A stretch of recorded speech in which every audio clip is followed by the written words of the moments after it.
네, 안녕하세요. 반갑습니다. 공자면접입니다. 지금부터 2021년도 상반기 한국서부발전의 자기소개서 작성 방법을 알아보도록 하겠습니다. 공자면접의 샘플만 받으시고 가시는 분들도 있으실 텐데 이 자기소개서 분석 영상을 보셔야 공자면접이 어떻게 그러한 자기소개서를 썼으며 여러분들도 공자면접처럼 자기소개서를 작성하시려면 어떠한 방법으로 서부발전을 분석하셔야 되고 서부발전에 대한 내용을 참고하셔야 되는지 꼭 이 분석 영상을 참고하시기 바랍니다.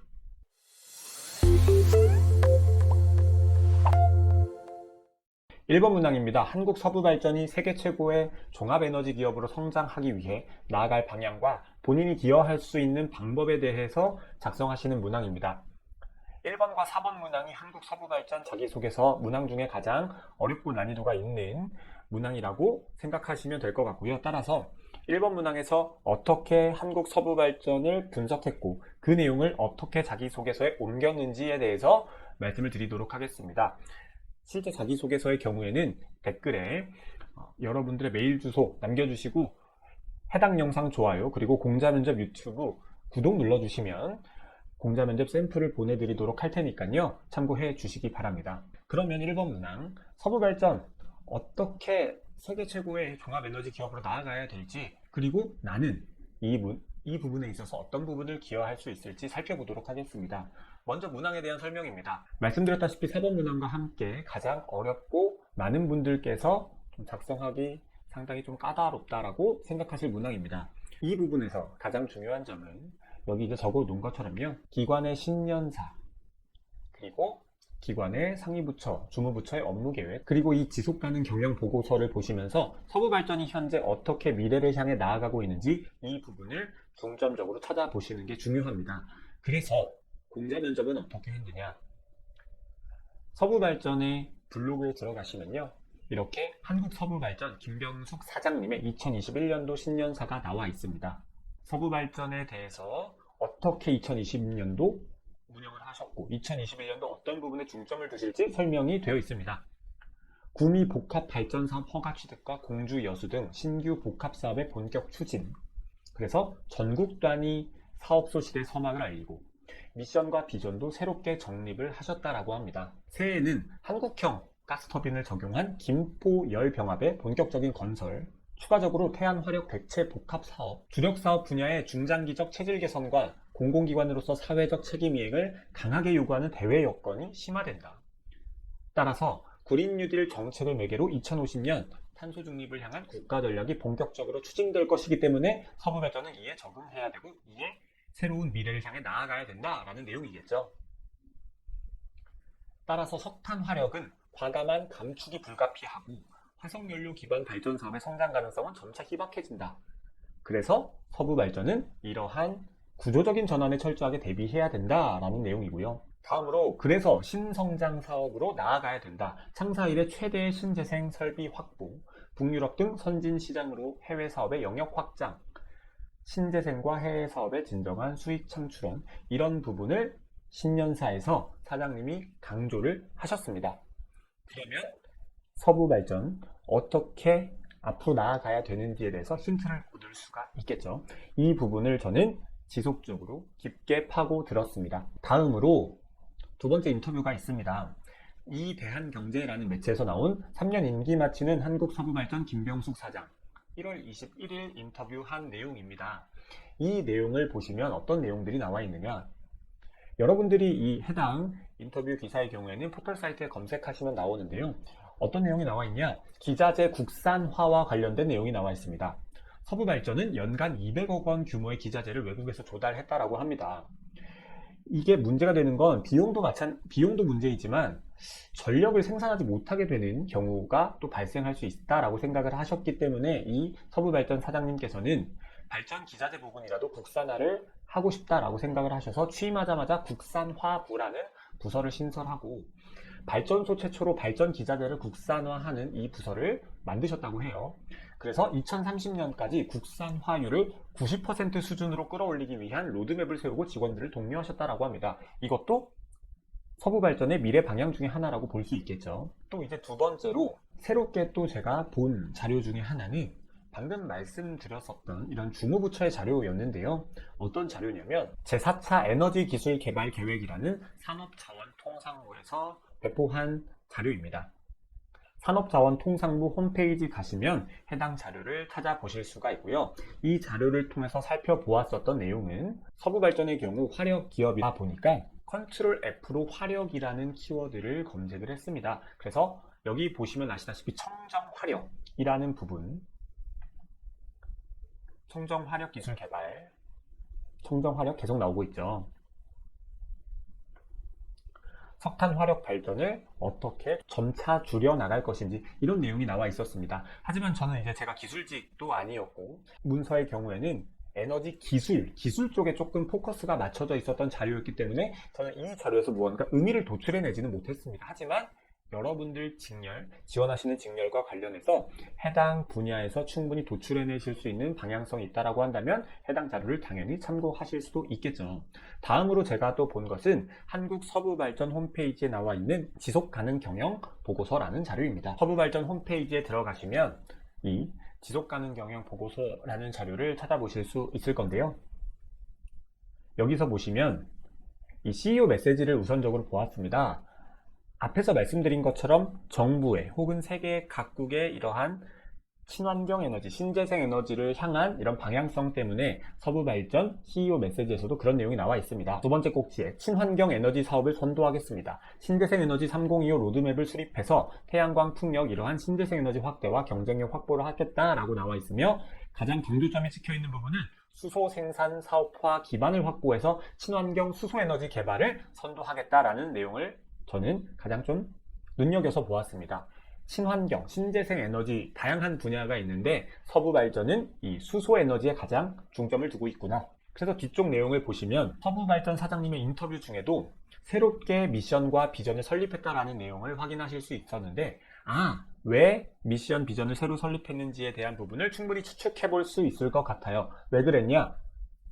한국 서부발전, 화력발전에 대한 비중이 점차 줄어들고 친환경, 신재생 에너지로의 이런 국가 정책, 세계가 점차 그런 쪽으로 나아가고 있기 때문에 미션과 비전도 새롭게 만들었다라고 저는 추측을 할 수 있었습니다. 그래서 보면 이 새로운 비전 2030에서 나아가고자 하는 방향은 바로 이 신성장 사업의 확대 그리고 안정적 수익 창출, 이 두 가지가 가장 중요한 좀 방향성, 서부발전이 나아가고자 하는 방향이라고 생각을 했습니다. 그래서 보면 발전은요, 현재 하고 있는 사업에 대해서는 저는 크게 신경을 쓰지 않았고요. 신규 건설, 어떤 건설 사업을, 어떤 신규 사업에 서부발전을 집중하고 있는지를 살펴보았고, 해외 사업에 있어서도 어떤 내용들을 서부발전은 현재 중점적으로 두고 있는지를 살펴보았습니다. 신재생 사업에서도 어떤 부분에 있어서 서부발전이 가장 신경을 쓰고 있고 현재 현황이 어떻게 되는지를 확인했고요. 지속 가능한 창출 프로세스 이런 것도 봤는데 뒷부분에 보시면 이 3번 꼭지에서 보시면 경제, 그래서 안정적이고 경제적인 전력 공급, 발전 연료 수급, 발전 연료 중장기 로드맵, 재무 가치 창출 이러한 부분들에 대해서 설명이 되어 있어서 저는 말씀드린 대로 다양한 자료를 본 다음에 수소라는 부분에 조금 포커스를 맞춰서 자료를 찾아보았습니다. 그래서 여러분들 1번 문항 쓰실 때요, 제가 참고했었던 자료들을 꼭 보실 필요는 없지만 기본적으로 기관장님의 신년사항, 그리고 인터뷰, 그리고 산업자원통상부의 에너지 관련 사업 계획, 서부발전의 지속가능 경영 보고서 보신 다음에 여러분들이 갖고 계신 지식과 혹은 역량, 그 부분을 잘 발휘하실 수 있는 서부발전의 사업을 구체적으로 하나를 정하시고 그 부분을 지속적으로 포털 사이트나 서부발전 홈페이지를 통해서 스터디를 하시면 조금 더 글을 작성하시기가 쉬울 거예요. 저는 말씀드린 대로 수소에 대해서 방향성을 잡고 글을 풀어 나갔습니다.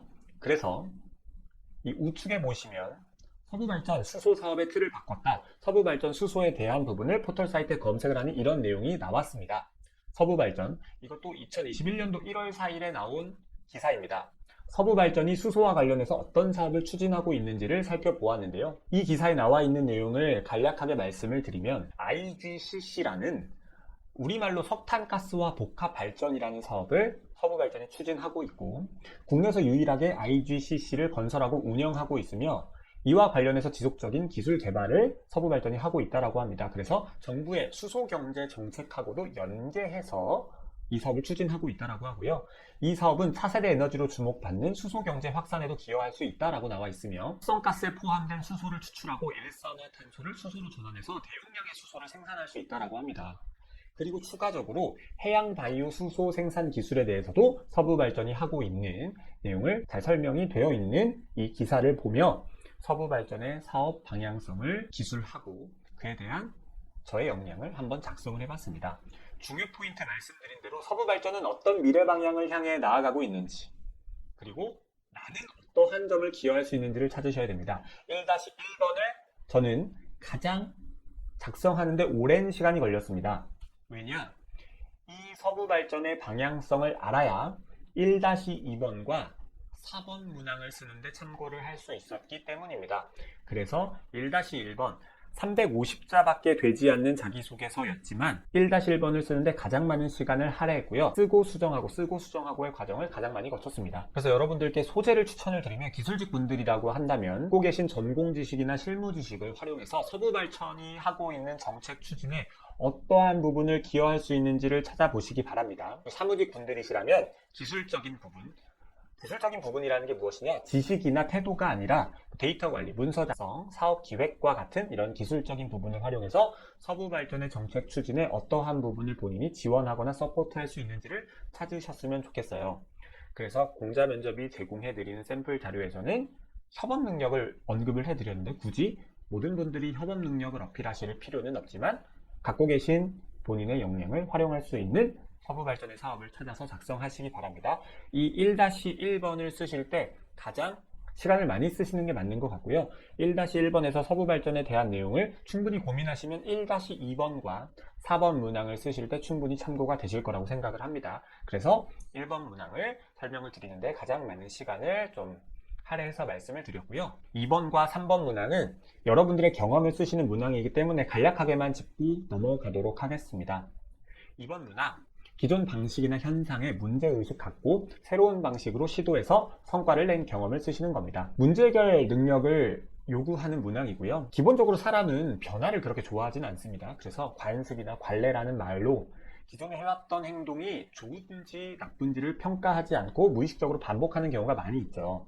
따라서 여러분들이 팀 프로젝트를 하시거나 동아리, 아르바이트, 인턴, 회사 생활 하시면서 기존에 있었던 어떠한 문제를 발견하시고 매우 미세하게나마 개선하신 게 있으면 그러한 경험을 적으시면 될 것 같아요. 대단한 뭔가 문제를 개선하신 게 아니라 약간 그냥 문제의식이 없이 누구나 당연하게 반복하고 있었던 일에 대해서 조금이나마 개선을 하신 것도 매우 좋습니다. 따라서 2-1번에서는 상황 설명 그리고 문제의식을 가지게 된 계기와 새로운 방식에 대한 개괄적인 설명만 작성하셔도 무방하고요.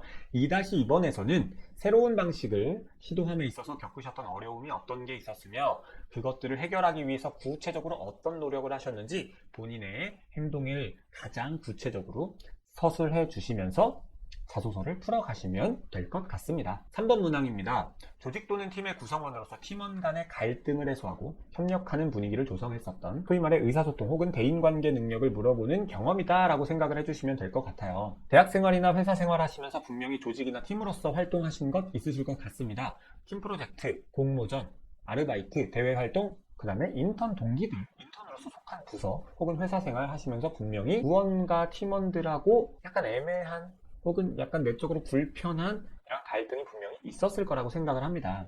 갈등이라고 해당하는 것은 언성을 높이고 싸우고 뒤에서 욕하고 뭔가 정말 주먹다짐하고 이런 것뿐만이 아니라 약간의 그냥 의견 충돌, 조금 뭔가 내적으로 내가 불편한 감정을 느꼈었던 혹은 나는 아니더라도 동료들끼리 그러한 뭔가 좀 언성을 높였었던 혹은 의견이 달랐던 내용도 충분히 갈등으로 보실 수가 있기 때문에 갈등을 너무 어렵게 생각하지 않으시고 거창하게 생각하지 않으셔도 될 것 같습니다. 중요한 건 내가 협력하는 분위기를 갈등을 풀어내고 어떻게 이런 협력하는 분위기를 조성했는지에 대해서 구체적으로 작성해 주시면 될 것 같습니다. 여기서도 3-1번에서는 구성원 간 어떤 갈등이 벌어졌는지 그 상황을 설명해 주시고 3-2번에서는 내가 어떤 노력을 했는지 구체적인 나의 행동을 바탕으로 작성을 해주시면 될 것 같습니다. 2번, 3번 금방 넘어왔고 바로 이제 4번 문항입니다. 1번 문항과 더불어 가장 어렵고 가장 좀 여러분들이 시간을 많이 할애하셔야 되는 문항이라고 생각을 합니다. 1번 문항에서는 서부 발전이 나아가야 될 방향과 지원자의 기여할 점을 물어봤다면 4번 문항의 경우에는 본인의 역량을 메인으로 쓰셔야 되는데요. 가급적이면 1번 문항에서 작성하신 역량하고는 조금 다른 역량을 써주시는 게 좋을 것 같아요. 왜냐하면 역량을 키워온 과정하고 입사 후의 발휘 과정이 1번 문항하고 겹칠 가능성이 높기 때문입니다. 따라서 여러분들이 갖고 계신 두 번째 역량을 4번 문항에 적어주시는 걸 저는 추천을 드리고 싶습니다. 여러분의 역량을 작성을 하실 때는요, 나의 역량만 주구장창 쓰는 게 아니라 회사에 기여할 점까지 충분히 고려하셔서 작성을 하셔야 되고, 이 부분에 있어서도 공자 면접의 샘플을 보시면 이 공자 면접이라는 사람이 도대체 어떠한 부분에서 역량을 갖고 있는데 회사에 기여할 점을 어떻게 구체적으로 연결했구나, 이런 부분을 확인하실 수 있을 것 같아요. 결국 이 문항에서도 요구하는 건 여러분의 역량에 대해서 쓰는 건 350자밖에 요구하지 않지만 여러분의 역량을 어떻게 발휘할 수 있는지에 대해서 500자를 물어보기 때문에 4-1번보다는 4-2번 부분에 조금 더 방점을 두시고 자소서 문항을 작성을 하셔야겠죠. 따라서 여러분의 역량에 대해서 쓰실 때는 상대적으로 남들보다 조금 더 잘할 수 있거나 좀 더 여러분들이 어려운 경험을 갖고 계신 게 있다라고 한다면 그 부분에서 전문성을 좀 도출해내셔서 작성을 하시면 좋을 것 같습니다. 남들도 똑같이 갖고 있는 기사나 커말 같은 자격증은 가급적 작성해두지 않으시는 게 좋고, 만약에 이제 기술직분들 기사 자격증을 바탕으로 역량을 쓰실 텐데, 그러면 기사 자격증을 땄다라는 부분보다는 기사 자격증 안에서도 내가 가장 관심 있었던 분야, 내가 가장 재미를 느꼈고 남들보다 조금이나마 잘 안다라고 생각하는 지식에 대해서 좀 더 구체적으로 작성을 해주시는 게 더 좋을 것 같아요. 단순히 기사 자격증은 여러분들이 지원하시는 그 분야에 있어서 지원하시는 여러분들의 경쟁자는 그 기사 자격증 웬만하면 다 갖고 계실 테니까 특정 분야의 지식에 좀 더 포커스를 맞춰서 여러분의 역량을 써주시면 될 것 같고, 회사에 기여할 점도 구체적으로, 다만 1-1번에 대해서 작성을 하실 때 고민을 많이 하시고 서부 발전의 내용을 많이 공부하시고 스터디하셨다면 4번 문항을 쓰실 때는 조금 더 굳이 4번 문항 쓰시면서 또 하나의 서부 발전에 기여할 점 혹은 또 한 번의 사업에 대한 공부하시진 않으셔도 될 것 같아요. 그렇기 때문에 1번 문항을 쓸 때 어떻게 하면 서부 발전에 대한 내용을 구체적으로 알아가셔야 되는지를 말씀을 드렸습니다. 서부 발전 자기소개서 어떻게 작성하셔야 되는지 지금까지 말씀을 드렸고요. 이렇게 사실 가이드만 드리면 조금 추상적이고 여러분들이 와닿지 않게 생각하실 수 있기 때문에 공자 면접이 또 샘플 문항을 준비를 했습니다. 방법은 간단합니다. 공자 면접 유튜브 구독해 주시고요. 해당 영상 좋아요 꼭 클릭해 주시고 다음 이제 댓글을 남겨주시면 공자 면접이 작성한 자기소개서 샘플, 실제로 공자 면접이 작성을 한 샘플이고요. 샘플을 여러분들께 보내드리도록 하겠습니다. 주의하셔야 될 점은 샘플 그대로 복붙하시면 당연히 표절 자소서로 판정되셔서 서류 평가에서 부적합 자소서로 혹은 실격 처리되실 수도 있으니까 그 부분은 꼭 숙지하셨으면 좋겠습니다. 그러면 공자 면접 한국 서부 발전 자기소개서 문항 분석하는 영상은 여기서 마치도록 하겠습니다. 다음 영상에서 뵙겠습니다. 고생하셨습니다. 감사합니다.